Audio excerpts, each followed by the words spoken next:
Have you ever wondered what's really happening during a heart attack? It's a question that could save your life. Heart attacks are often called the silent killer for a reason. They can strike without warning, leaving devastation in their wake. But knowledge is power. Understanding heart attacks is the first step in preventing them. Every year, millions of people worldwide suffer from heart attacks. Many don't survive. Those who do often face a long road to recovery. The impact on families and communities is immense. Let's start this journey to heart health together. To understand heart attacks, we first need to grasp how the heart functions normally.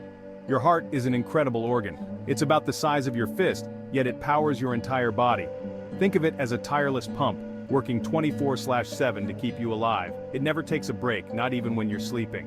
The heart's main job is to pump blood throughout your body. This blood carries oxygen and nutrients to every cell. It also removes waste products. The heart has 4 chambers, 2 upper chambers called atria, and 2 lower chambers called ventricles. These chambers work together in a coordinated dance to keep blood flowing.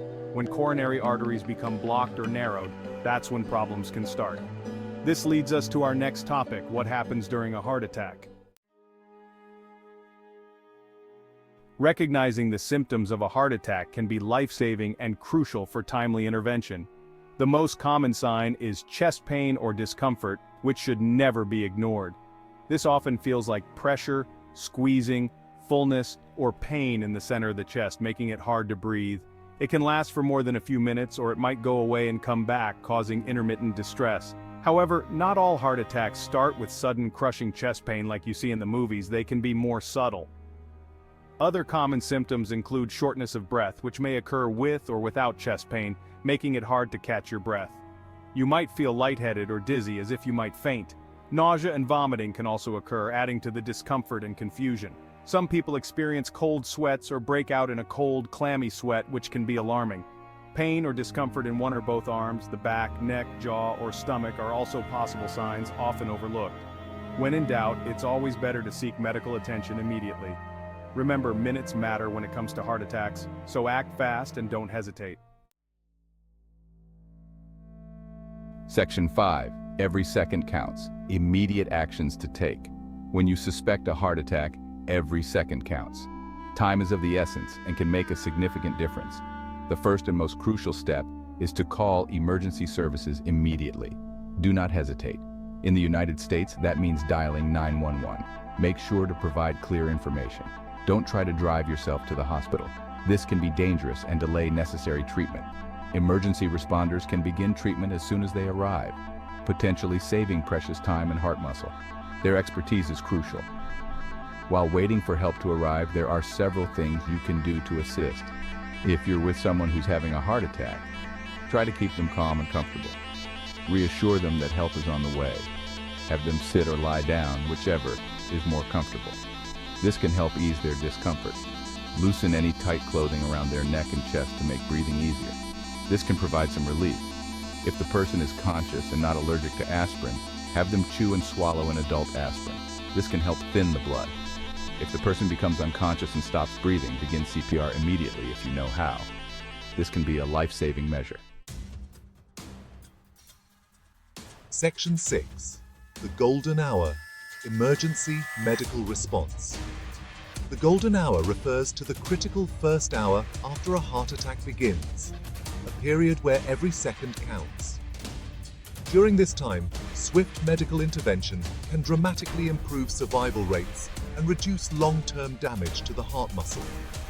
When emergency responders arrive, they'll immediately begin assessing the situation and providing necessary treatment. The first step is usually to give oxygen to help the heart work more efficiently and to stabilize the patient. They'll also start an IV line to administer medications if needed, ensuring the patient receives prompt care. An electrocardiogram, ECG, will be performed to confirm if a heart attack is occurring and to determine its severity. If a heart attack is confirmed, the primary goal is to restore blood flow to the heart as quickly as possible to minimize damage. This is often done through a procedure called angioplasty, which opens up blocked arteries. In some cases, if angioplasty isn't immediately available or suitable, clot-busting drugs called thrombolytics may be used to dissolve the clot. The choice between angioplasty and thrombolytics depends on various factors, including the severity of the heart attack and the available facilities at the time. Section 7. Road to recovery, long-term treatment and care. After the immediate crisis of a heart attack, the journey of recovery begins. This process can take weeks or months and involves both physical and emotional healing. The goal is not just to recover, but to prevent future heart problems and improve overall heart health. In the hospital, patients are closely monitored for complications. Medications are often started to help the heart heal and prevent future problems. These may include blood thinners, beta blockers, and statins. Once stable, patients typically begin cardiac rehabilitation. This is a supervised program that includes exercise training, education on heart-healthy living, and counseling to reduce stress. Long-term care also involves lifestyle changes like quitting smoking, adopting a heart-healthy diet, and getting regular exercise. Section 8. Prevention is better than cure. Lifestyle changes that matter. While treating heart attacks has come a long way, prevention remains the best strategy. Many of the risk factors for heart attacks can be controlled or modified through lifestyle changes. One of the most important steps is to quit smoking. Smoking damages blood vessels, reduces the oxygen in your blood, and makes your heart work harder. Diet plays a crucial role in heart health. A heart-healthy diet is rich in fruits, vegetables, whole grains, lean proteins, and healthy fats. Regular physical activity is another key to preventing heart attacks. Aim for at least 150 minutes of moderate intensity aerobic activity per week. Always check with your doctor before starting a new exercise program, especially if you have existing health conditions. Section 9. Know your numbers. Regular checkups and risk factors. Regular health checkups are crucial in preventing heart attacks. These checkups allow your doctor to monitor key indicators of heart health and catch any problems early. Knowing your numbers is an important part of taking control of your heart health. Blood pressure is one of the most important numbers to know.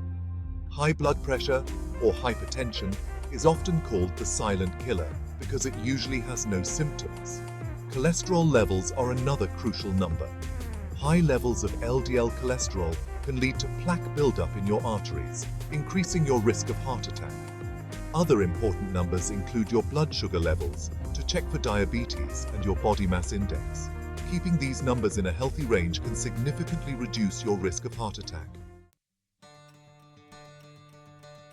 Section 10. The power of knowledge. Educating others about heart health. Knowledge is power, especially when it comes to heart health. By educating yourself and others about heart attacks, you can potentially save lives. Share what you've learned with family and friends. Encourage them to learn about their own risk factors and how to recognize the signs of a heart attack. Consider taking a CPR class. Knowing how to perform CPR can mean the difference between life and death if someone near you has a heart attack. Many community centers, hospitals, and organizations like the American Heart Association offer CPR classes. Encourage your workplace, school, or community group to have an AED on hand and train people to use it. Be an advocate for heart health in your community. Section 11. A heart-healthy future. Taking control of your cardiovascular health. As we conclude our journey through the world of heart attacks, it's clear that while they are serious, they are not inevitable. By understanding the mechanisms of heart attacks, recognizing the symptoms, knowing how to respond in an emergency, and most importantly, taking steps to prevent them, we can all work towards a heart-healthy future. Remember, your heart health is largely in your hands. The choices you make every day, what you eat, how much you move, whether you smoke, all impact your heart. It's never too late to start making heart-healthy choices. Even small changes can make a big difference over time. Stay connected with your healthcare provider. Regular checkups and open communication about your health concerns are crucial. Here's to your heart health.